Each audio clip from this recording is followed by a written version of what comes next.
నంద్యాల పట్టణంలో పట్టపగలు మా దివంగత నేత ప్రియతమ నాయకుడు రాజశేఖర రెడ్డి గారి విగ్రహాన్ని దుండగులు ధ్వంసం చేయడం, ఇది ఎక్కడి సంస్కృతి అని అడుగుతున్నాం.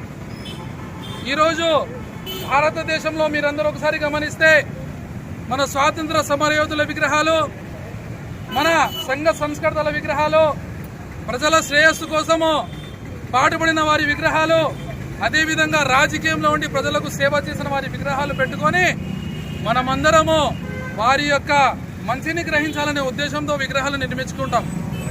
అటువంటి తరుణంలో డాక్టర్ వైఎస్ రాజశేఖర రెడ్డి గారు దివంగత నేత రాష్ట్ర వ్యాప్తంగా ఆరోగ్యశ్రీ తీసుకోండి, ఫీజు రియంబర్స్మెంట్ తీసుకోండి, అదేవిధంగా 108 సేవలు తీసుకోండి, జలయజ్ఞం తీసుకోండి, రైతు రుణమాఫీ తీసుకోండి. ఏ పథకాన్ని తీసుకున్నా డాక్టర్ వైఎస్ రాజశేఖర రెడ్డి గారు మన గుర్తుకొస్తారు ఈరోజు రాష్ట్రంలో.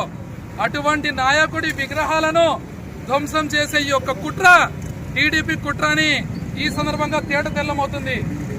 ఈరోజు వైసీపీ వాళ్ళే చేశారని రిలీజ్ చేస్తున్నారు. మీకు కొంచెమన్నా బుద్ధి జ్ఞానం ఏమన్నా ఉందా అని అడుగుతున్నా. వైసీపీ వాళ్ళు చేస్తే పట్టపగలు అందరినీ కనబడేటట్టు చేస్తారా? ఒక్కసారి ప్రజలు ఆలోచన చేసుకోవాలా. రాష్ట్ర వ్యాప్తంగా ఈ యొక్క ప్రజలు ఆలోచన చేసుకోవాలా.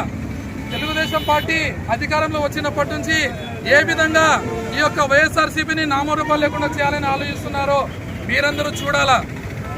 ఈ 5 సంవత్సరాల్లో 151 సీట్లతో జగనన్న ముఖ్యమంత్రిగా ఉన్నప్పుడు ఏ ఒక్క రోజు ఎన్టీఆర్ విగ్రహాలను కానీ టీడీపీకి సంబంధించిన దేని మీద కూడా దాడి చేయలేదు, ఎటువంటి చర్య చేయలేదు.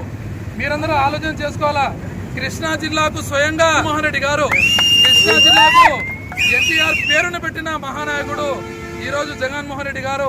అటువంటిది ఈ యొక్క వైఎస్ఆర్ గారి పేరును ఈ రాష్ట్రం నుంచి తొలగించాలంటే అది మీ వల్ల కాదు, మీ అబ్బ వల్ల కాదు, మీ తాత వల్ల కూడా కాదని చెప్పి ఈ సందర్భంగా తెలియజేసుకుంటూ శిల్పా చక్రపాణి రెడ్డి గారి ఆధ్వర్యంలో ఖచ్చితంగా ఈ యొక్క ఉద్యమాన్ని ఉధృతం చేస్తామని, ఆ యొక్క దుండగులను కఠినంగా శిక్షించాలని ఈ సందర్భంగా ఆత్మకూరు మండలం మరియు పట్టణ పార్టీ తరఫున డిమాండ్ చేస్తున్నాం.